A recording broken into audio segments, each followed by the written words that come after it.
Hai, welcome to my channel. Jangan lupa like, share, komen, dan subscribe.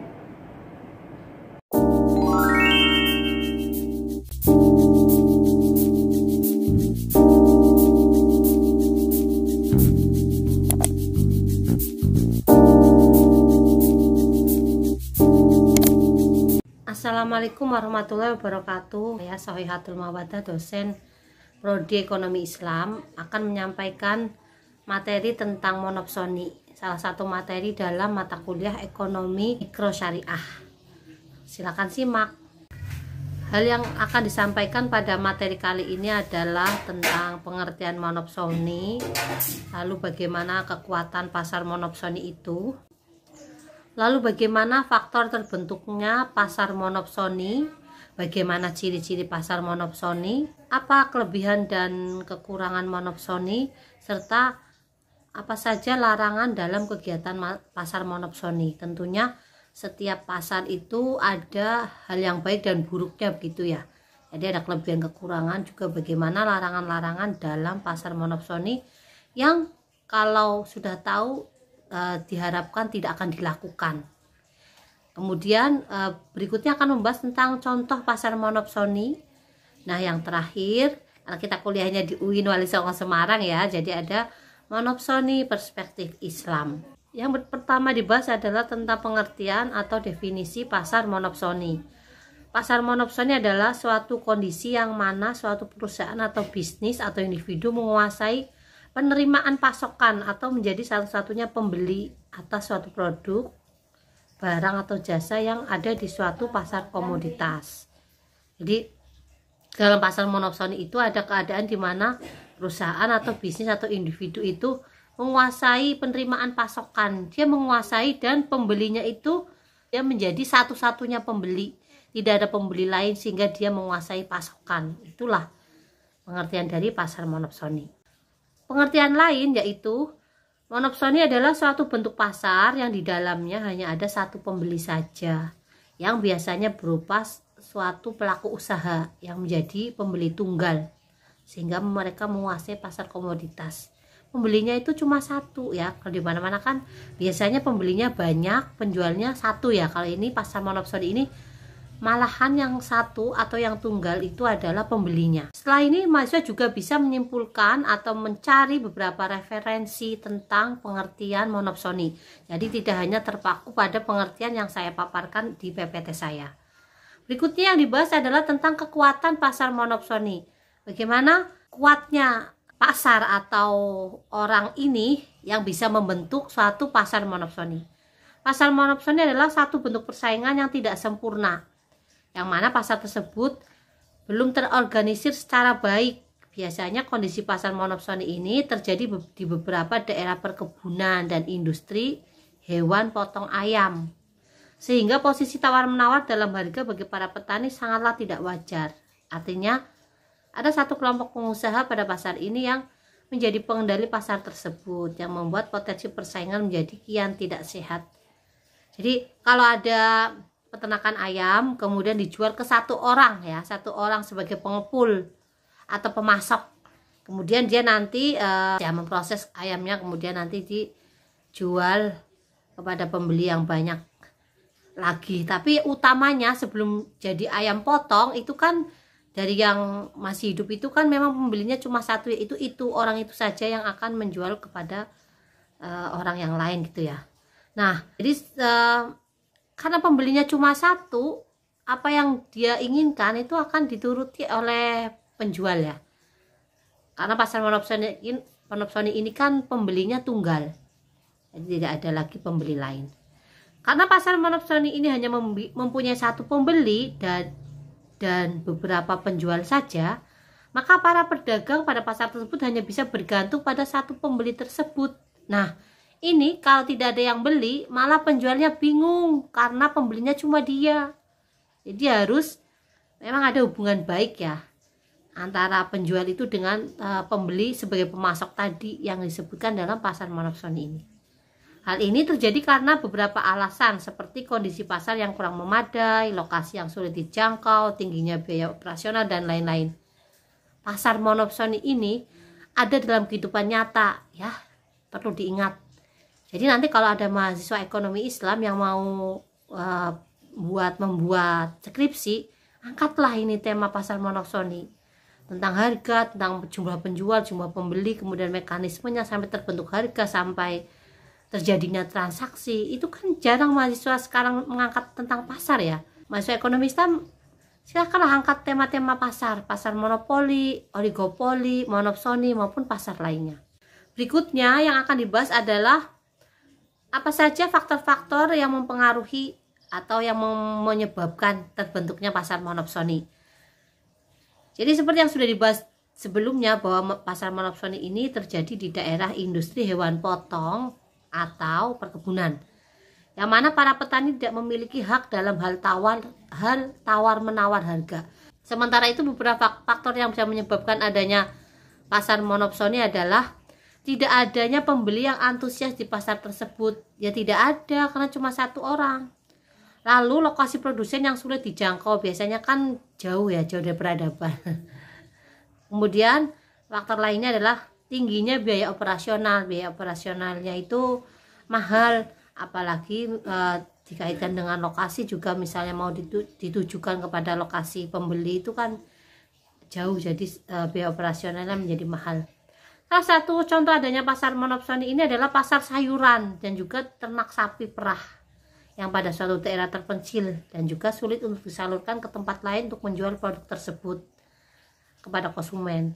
Namun contoh-contoh ini kan karena sudah perkembangan teknologi ya, semakin mudah, susu perah juga semakin mudah jangkau, hewan potong, ayam atau ternak itu sekarang juga sudah semakin mudah. Ini contoh-contoh zaman dahulu yang memang fasilitasnya masih susah, tapi yang saya sebutkan tadi juga masih ada, meskipun sekarang jumlahnya terbatas. Sehingga membuat para petani dan peternak menjual produknya pada satu pembeli secara borongan atau dengan harga yang murah. Nah biasanya kalau daripada susah payah cari biaya angkut, kemudian cari pembeli siapa yang mau beli, menawarnya bagaimana, harganya bagaimana, nah sudah sama satu orang itu saja sebagai pemasok atau sebagai pengepul atau sebagai pembeli tunggal. Nah, itulah pasar monopsoni, dan ini ada nyata ya, makanya mahasiswa angkatlah tema ini untuk skripsi ya. Malah merekomendasikan untuk itu terus ya. Berikutnya yang dibahas adalah kelebihan dan kelemahan pasar monopsoni. Kalau kelebihannya ini saya mencantumkan ada 5. Kelebihannya itu kualitas barang yang terjamin, meningkatnya kreativitas dan adanya inovasi baru, kemudian kemudahan menentukan harga, jalur distribusi yang lebih lancar, penjual mudah menemukan pembeli. Ya karena sudah ada jaringan tadi ya, dengan orang itu sebagai pembeli satu-satunya atau pembeli tunggal dan sebagai pemasok. Jadi ada kemudahan-kemudahan ini. Namun dibalik itu ada juga atau banyak malah kelemahannya ya. Kelemahannya itu seperti yang disebutkan di ciri-ciri tadi, bahwa ada ketidakadilan, tidak merataan pendapatan, tidak adilnya perilaku pembeli, meningkatnya kreativitas dan adanya inovasi baru. Jadi karena tidak adil, jadilah malas berinovasi, malas meningkatkan kreativitas gitu ya. Pihak pembeli tidak memperdulikan penjual. Nah, tidak memperdulikan penjual karena apa? Ya sudah dibeli, sudahlah ya, saya kan biar dapat untung sebanyak-banyaknya karena pembeli tunggal tadi. Lalu ada masalah ekonomi, hanyalah tanggungan penjual. Nah kalau ada masalah apa-apa, ya itu urusanmu, kan aku niatnya beli aja gitu kan. Akhirnya kan akan ada ucapan seperti itu dari pembeli tunggal tersebut. Lalu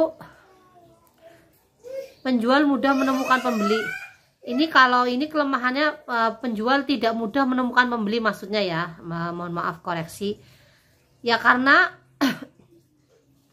membelinya itu cuma tunggal itu. Jadi kalau itu tidak lagi beli, dia akan susah nyari lagi.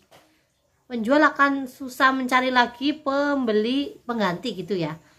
Makanya kalau udah sama itu nanti akan sama itu terus. Dalam PPT ini disajikan beberapa larangan kegiatan pasar monopsoni. Larangan ini diatur dalam Undang-Undang Nomor 5 Tahun 99 tentang larangan praktek monopoli dan persaingan usaha yang tidak sehat, yang tertuang dalam pasal 17 sampai pasal 27.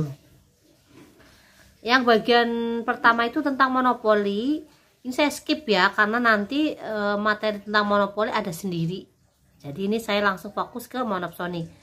Bagian kedua itu tentang monopsoni ya. Yang pertama, pasalnya berbunyi, pelaku usaha dilarang menguasai penerimaan pasokan atau menjadi pembeli tunggal atas barang dan atau jasa dalam pasar bersangkutan yang dapat mengakibatkan terjadinya praktek monopoli dan atau persaingan usaha tidak sehat. Nah, ini dilarang sebenarnya untuk menghadirkan atau memunculkan pembeli tunggal. Kalau bisa ada pembeli lain gitu ya. Nah, tapi nanti kalau pembeli lain berarti dia bukan pasar monopsoni lagi, ada lagi pasar lainnya gitu ya. Kan memang setiap pasar itu ada kelebihan dan kekurangannya. Pasal yang kedua, pelaku usaha patut diduga atau dianggap menguasai penerimaan pasokan atau menjadi pembeli tunggal sebagaimana dimaksud dalam pasal 1 apabila satu pelaku usaha atau kelompok pelaku usaha menguasai lebih dari 50% pangsa pasar atau jenis barang atau jasa tertentu. Jadi bolehlah ada pembeli tunggal atau sebagai pemasok, tetapi tadi ada aturannya, yaitu satu pelaku usaha itu atau satu kelompok itu bisa menguasai lebih dari 50% pangsa pasar. Kemudian bagian ketiga, penguasaan pasar, itu juga ada ketentuan untuk larangan bahwa pelaku usaha itu dilarang melakukan satu atau beberapa kegiatan yang dapat mengakibatkan terjadinya praktek monopoli atau persaingan tidak sehat. Jadi bisa monopoli, bisa monopsoni gitu ya. Yang kedua juga, pelaku usaha dilarang melakukan kecurangan dalam menetapkan biaya produksi dan biaya lainnya yang menjadi bagian dari komponen harga barang dan atau jasa yang mengakibatkan terjadinya persaingan usaha tidak sehat. Untuk bagian keempat itu tentang persekongkolan, ini juga berlaku untuk monopoli maupun monopsoni gitu ya. Nanti bisa baca sendiri. Yang penting terjadinya persekongkolan itu tidak boleh, karena itu nanti ada permainan harga, dan permainan harga itu juga dilarang dalam Islam ya, karena ada kecurangan, kebohongan, kemudian ada unsur-unsur dolim di dalamnya. Pembahasan berikutnya yaitu tentang contoh pasar monopsoni. Ini saya ada beberapa contoh.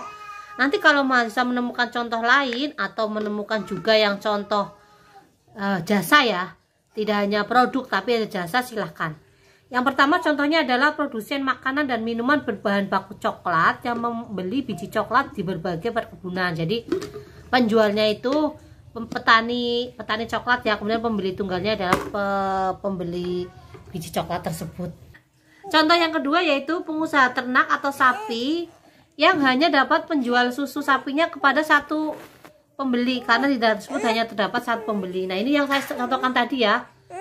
Susu sapi yang pembelinya penjualnya itu, kemudian pembelinya cuma dia, nggak ada lagi pembelinya. Contoh besar kasus bukan kasus ya, contoh kasus pasar monopsoni yang di Indonesia ini besar ya. Ada BPPC, C-nya itu cengkeh, nanti yang BPP bisa masuk cari artinya ya. Jadi ada tindakan BPPC ini menimbulkan praktek monopsoni, yaitu petani cengkeh itu yang dihasilkan oleh petani, kemudian ada satu petani yang ditunjuk sebagai pembeli. Jadi pemerintah itu kan menguasai cengkeh ya, sebagai petani cengkeh, kemudian pembelinya itu cuma satu itu. Nah, itu juga dilarang sebenarnya, karena sebaiknya dijual ke pembeli yang banyak atau yang lainnya biar merata untuk pasokan cengkehnya, seperti itu. Nah, ini contoh-contoh yang saya sebutkan ini adalah 3 contoh yang barang semua ya, belum ada yang jasa. Barangkali mahasiswa menemukan contoh-contoh yang jasa, silahkan ya, nanti bisa juga untuk menjawab kuis. Pembahasan kita yang terakhir yaitu tentang monopsoni perspektif Islam. Dalam Islam, keberadaan suatu pasar atau tidak ada pesaing atau kecilnya persaingan di pasar bukanlah suatu hal yang dilarang atau terlarang. Siapapun boleh berdagang tanpa peduli apakah dia satu-satunya penjual atau ada penjual lain, atau dia satu-satunya pembeli atau satu-satunya atau banyak pembeli gitu ya.